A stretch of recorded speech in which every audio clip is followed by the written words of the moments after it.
sometimes if they don't comply, this happens. And this wallet was, even though this wallet had U.S. users, that's mostly why they're getting in trouble here. Correct. But they were mostly operating out of Europe. So they were mostly like a lot of Europeans were using this wallet, but it was used by a lot of Americans as well. So, but this is being used and basically what it does is like you know how every single crypto can be broken up into like 1,000 little pieces. Yeah. So what it does is it puts Chainalysis. There. That was the company I was looking for. Anyways. So it puts all the crypto in one big. I mean, I'm really simplifying it, but imagine it puts it all into one big. Because I didn't understand it when I saw it. I was like, why are they being charged? I didn't even understand it. So imagine I have an account here, and then I deposit my crypto. It's just an exchange, like exchanges or mixers almost in a way, where like it all goes into one big wallet, and after a while, after it stays there, you don't know which Ethereum is yours. So when you pull one out, it's like a washed crypto essentially. So it kind of like takes people off the trail. But there's ways for people to track it. I mean, but the longer it stays in there, the more like with Monero, right? Monero, you're supposed to leave the money in Monero there for at least a day or two. If you transact faster than that, then they could track you. Actually, so Monero is like the safest one to do that, but that's actually a cryptocurrency versus this was a wallet that just helps you do that in general, and stuff. So you're saying, let's say I commit a crime and I use crypto. They are fast as fuck on that shit. That's how they catch you, basically. Chainalysis will be like the FBI will basically be like, okay, Chainalysis.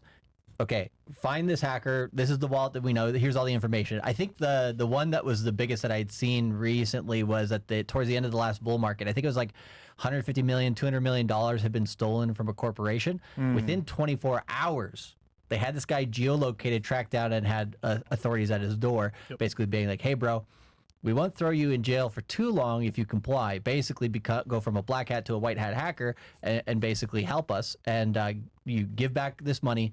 And then you work for us for a few years, right? And they've done that with other hackers in the past. In the early internet, back in the 90s, there was a bunch of teenagers who ended up hacking into the United States government systems, and they don't want to throw kids necessarily in jail, so some of these guys, they worked for agencies for like 10 to 15 years. It's kind of the same story as the Catch Me If You Can movie, right? That guy, I believe, ended up working as a federal agent for many years to teach kind of how people get away with this shit. That's good though. No, I mean that's wild, man. It's questions now? Get some chats? Yeah, we can hit some chats here, guys. Let's get your questions in.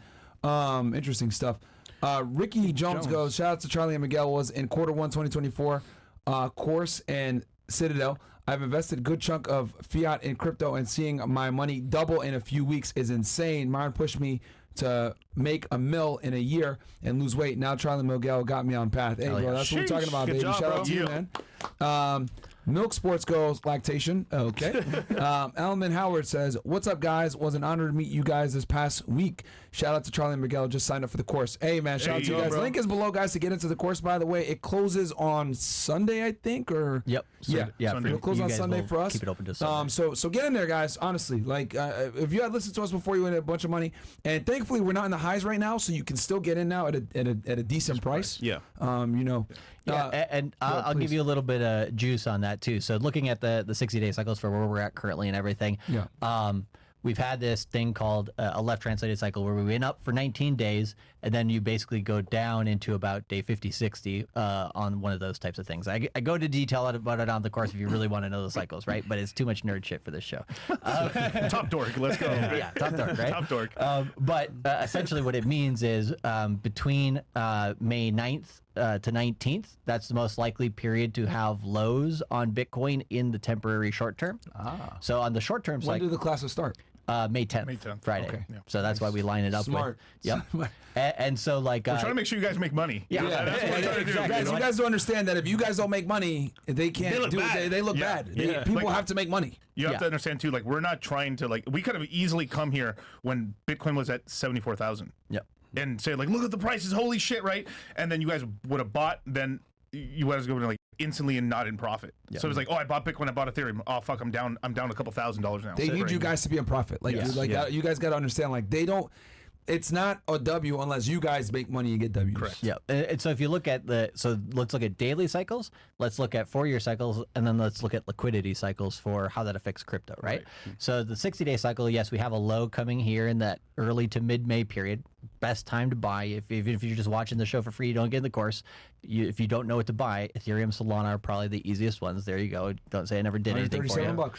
Yep. Fantastic. And you can get it right now. You can literally get it right now. Illuvium's good too, but Illuvium's hey, good too, yeah. do your research first. And so basically, that period of time is going to be the best period of time to get in. What price is Bitcoin at the time? We don't know. Could hold above 60K. If it drops below 60K, it could go down to like 52 to 55,000. It's not going below 50,000 most likely. So there you go. You got a band of risk to play with. And then when Bitcoin's in those areas, that's where you can then basically buy the altcoins that you like. Because it was sitting in the 20s to 30s for the past few years now. Yeah. Yep. So it hit that high of the 60K like 2 or 3 years ago, and then it just sat around 20, 30, and then it hit the low 15. Now it's back up. Yeah, and so that's where the timing is for the daily cycle. But let's go higher, right? So let's go to the 4-year cycle. What just happened? We just had the halving here. And if you look at after the halving, sometimes there's a dip, which is what we're getting now. Right. But 3 to 6 months post halving, so that would be basically July to October. That's usually some of the best performing periods in all of crypto. So if you basically Hot boy summer. yeah, if you prepare before then, prepare before the end of May, essentially, right? You buy in May and you don't go away, right? You do the opposite of what Wall Street does there for this particular cycle, simply based on the 60-day cycle and the 4-year cycle. Now, the two other things that you can add onto it, one is a crypto thing, one's a non-crypto thing. If you go to I think it's capriolinvestments.com. I don't think that's the actual website, but if you put that in Google and type in production costs for Bitcoin, there's some really nice charts there from a hedge fund. And basically, Bitcoin's production cost is its value to mine one Bitcoin. How much does it cost? Before the halving, it was about $64,000 to mine one Bitcoin, and Bitcoin basically had gotten up to that number. Yeah. Now, to mine one Bitcoin, it's about $98,000. And Damn. if you look at the history, right after the halving, that doesn't necessarily meet the price. But 3 to 6 months after the halving, it does, which means probably most likely, if Bitcoin's history is anything to go by, we should have $100,000 Bitcoin within that period of time, simply because Bitcoin should go above that price again. So you think 3 months from now? 3 to 6 months from now. So my guess is early September to early October, that 1 month period. That's my aim for when Bitcoin hits $100,000. Wow. And or early 2025. No, for 2024, September, early September. No, but I'm saying between September of this year or early into 2025, maybe? Even January? No. I'm putting 1 month band on it. I'm saying September of this year to the beginning of October this year. Wow. Oh, wow. 100,000, Yeah. I think. And that's just the beginning. Based off of trends that you've seen already in other 4-year cycles. Right. Based on the production cost of how much it costs to mine one Because Bitcoin. they'll have to go to that price, or every miner is going to be basically on a huge loss. Well, yeah, what happens is the miners who are at a loss, they shut down. They sell. They get out. You get a dip from that. And then all the other miners who are still there, 3 to 6 months after the halving, it goes up to meet that demand. And if you have more demand from Wall Street than we've had in past cycles, you should go above there. Wow. So, and then the last thing is the liquidity cycles. So the global Super liquidity important, you cycles. guys. This is super important. Global liquidity cycles basically they move on 6-year cycles essentially. But there's a guy named Michael Howell. He's one of the foremost experts in global liquidity cycles, and he's basically said we have global liquidity cycles up until the second half of 2025. So what that means is higher risk assets and stocks and crypto and stuff like this should have more purchasing ability, or people should be able to purchase them more with the assets that are floating around the world over that period of time. Which happens to line up with the Bitcoin 4-year cycle, because Bitcoin's 4-year cycle, if it's any indication, 4 years before 2025 was 2021. We peaked in November.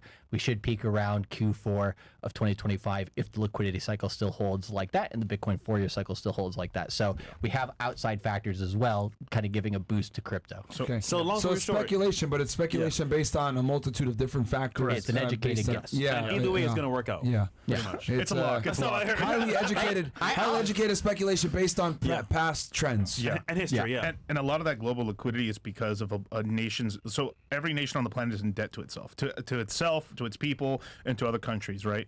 But what they have to do is sometimes those bonds that they owe this money on have to get refreshed, right? So they then raise another amounts of money, then pay back the old debt with new debt.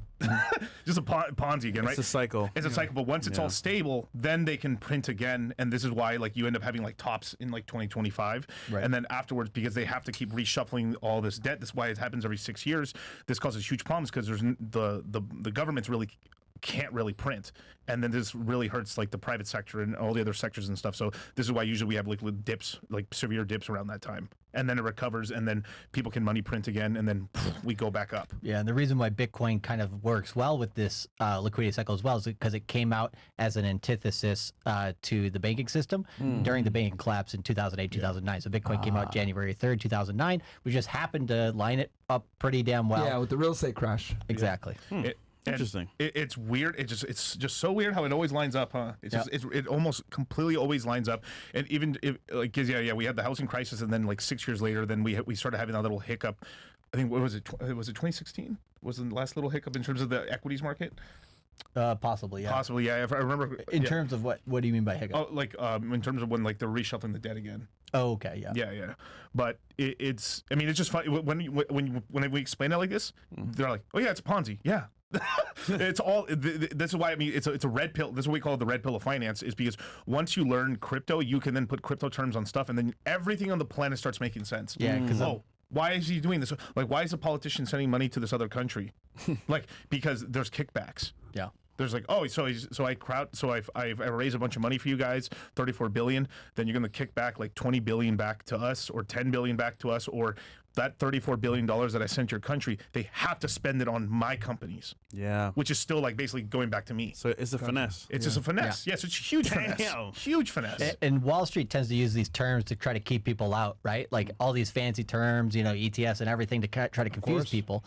Crypto's just like, yeah, it's a rug pull. Yeah. Or it's a pump and dump, or whatever it is. Those terms are usually a lot easier for people to understand. Because TradFi uses really big words and words that you don't really hear in normal speak, so you don't understand. So they make terrible things sound. Oh, that doesn't sound that bad. Oh, it's horrible, right? Like when the Federal Reserve says we're going to start increasing interest rates, people with money go, "What?" Yeah. And it freaks out. I mean, this. So every time interest rates go up or down after they've been like sitting there, the reason that markets like fucking freak out is because people are taking leverage on bonds. So the first time that when the Fed, as an example, right, I called the top on 10-year bonds and stuff at like 5.25%. The moment the Fed said we're not going to increase rates anymore, they went down a full percent. 1 full percent in bonds is gigantic, but because bonds are so safe, these funds take out a lot of money and put leverage on it in order to make more money on these bonds and stuff, because they're generating a lot of income. And that one small fluctuation liquidates people. Then these guys who get liquidated have to then go sell stocks to pay back these bonds. Then the market knows, okay, bonds are not going down over time. Okay, cool. Now we know the strategy. And then the market's like fine after that. That's what's happened. So it's just basically like, oh crap, I lost my big ass like parlay shit. It was paying me a ton of money. Damn, now I got to re-up, sell. I got to sell some assets. I got to sell some gold chains and shit. Now we're back to making money again. And that's what happens. So it's because these interest rates go down steadily over a certain period of time, or they stay there for such a long time, you forget. Like the reason the whole Silicon Valley Bank collapse happened was because these guys were like, oh, the interest rates are going to stay at zero forever. So they were buying like the worst 0%, like the worst debt. So they were buying bonds that paid nothing, basically. And when interest rates go up, the price of the bonds collapses. Yeah. So this is why they got into huge liquidity issues and stuff like that. And then now, like you buy a bond, like if you have like $1 million and you buy a 10-year treasury, you'll get paid $42,500 a year on $1 million for the next 10 years. Wow. Now, when interest rates start going down, prices go up. So then you could, so if interest rates were like cut in half, you could sell that $1 million bond for like $1.4 million and gotten like $150,000. There's an inverse correlation between the two. Yeah, because in order to get the same amount of yield, you have to pay more for that bond because yields are going down. That means you're getting less. You're getting less money on the bond. So that's kind of the game. And that wouldn't be that much of a problem. But then people use leverage. That means they borrow other people's money. This is why you can do that in TradFi, which is just normal because the gains are so low. Yep. This is why we've had tons of guys that came in from like trading currencies, Forex, that get wrecked in crypto because in Forex they use crazy yields because like the Mexican peso versus the dollar might move like not even a fraction of a percent that day. So they have to use 100x leverage in order to actually make money, unless you have like stupid amounts of money. Their risk tolerance is super high. Yeah, take that risk tolerance and go into crypto and get destroyed. Yeah, because the daily movement in crypto for any given coin is 5 to 15% volatility. Yeah. So a coin will go up 15% of the day. Is that a big move? It's a day in crypto. Right. You know, it'll go down 15%. But that too. doesn't happen in currency, so they have to go crazy with. Now that makes sense because Yeah. Well, unless you had the Japanese yen, I guess recently. That's right. That's like an anomaly. So, yeah, I mean, it's and guys, by the way, we actually had a full discussion on this stuff. If you guys are more interested in like bonds and everything else like that, we actually talked in treasury, all that stuff. We actually had a great conversation with George Gammon about this. Yep. Yeah. Last time he was on, he explained this really well. So go watch that episode that we did with George Gammon because he's a bond guy. He's huge into that. Yeah. You guys did a Financial Avengers show as well with him. Yes. Like, he actually talked about this exact thing I'm talking about bonds. Yes. Because he did really well on that trade. Yes. Yeah. Yeah. So he's one of those guys. Super that, smart like, guy. Yeah. Yeah. So so check him out, and he explains it in a very simple way too. Shout out to George Gammon. We got here Big Tings of Guan. Oh yeah, he was on the boat. Shout out to Fellas, shout out to you. I'm still stuck in Miami mentally. It was a pleasure to meeting everyone. For those of you that weren't there, you cannot speak on the event. Thank you, bro. Big facts, bro. The experience was amazing. Networking was saying W to all my guys at FNF. Shout out to you, bro. I appreciate that greatly, man. See, the dudes over there got good shit to say, but you haters are watching from the sidelines. Ooh, the girls there weren't even hot. Shut the fuck up. They're probably hotter than any girl you've been with, bro. A lot of y'all are some weirdos. You guys weren't even hot, bro. You haven't even spoken to a woman today. Like, right? Like a lot of these guys are armchair fucking criticizers, man. Listen, I've been at many parties here in Miami, and you only see the highlights. You don't see the actual parties itself. We shoot you guys a lot, by the way, but not everything. So we get it, guys. You know, you might be haters or whatever, but next party Nigga said it was ratchet. You know how many white girls we had there? We had a bunch of white chicks there, man. Like, bro, like, yeah, man. Anyway, and even if it was, who cares? Nigga, we having fun. Come on, man. They're fucking haters, man. Sharp. Hey, everyone. Appreciate the show. Love the work. Question for Charlie and Miguel. I was a little late, but I'm wondering if it's still good to buy now as ANS and ANS soon. And you, what? What is that, And bro? you answer the questions. Wait, my nigga, what is that, bro? So I think he was kind of listening to what I said before, but maybe not. I don't know. But basically, I think the question was just simply like, is now a good time to buy and do you sell in a year and a half, right? So yeah, pretty much buy now. Yep. I suggest that you buy whatever it is in the crypto market that you want before the end of May. Before the end of June or mid-July is absolute latest for the current quarter. And then, if you sell basically dollar cost average out starting a year from now, and then about a year and a half from now, you're fully out of the market. It's simplest way to buy and work hold. the cycle. Smart thing to do is buy and hold, man. That's an interesting discussion too, right? Yeah. Do you buy and hold only, or do you sell some, right? So the name of my channel is Cultivate Crypto, because we're not trying to cultivate dirty fiat dollars. That just happens by extension, right? Yeah. We're trying to cultivate more Bitcoin, more Ethereum. Sure. These are the Absolutely. two coins in the market we want more of, right? So Because at least you know it's going to go up. Right. At least. Right. To So your some Bitcoin degree. and Ethereum that you buy, and maybe one altcoin that you have a long-term vision on. Maybe it's Solana, maybe it's Pulse Chain, maybe it's something else. You buy those, you hold those, you can keep those forever if you buy them cheap enough. We're still at a cheap enough price for a lot of them. You can do that, right? But then there's going to be a portion that you use to outpace the market because they're maybe the meme coins, or maybe it's a coin like Illuvium. Get out. riskier place. Illuvium's a good one for the GameFi space. Illuvium basically is probably the premier game for the cryptocurrency space. Basically, you battle in the game like a Pokemon type game, and you It's like Power World. you win. Power ETH. World. Yeah, it's like Power World. Or Crypto Zoo. Sorry. Right. That's what it's supposed to be. But it's supposed to be. Yeah, it was supposed to be, but Did he ever pay people back for the stuff? shout out CoffeeZilla. I don't know, man. I don't know if he has. Hopefully. But this particular coin, right now, it's about $100. The all-time high was 1,800. They're coming out with their game.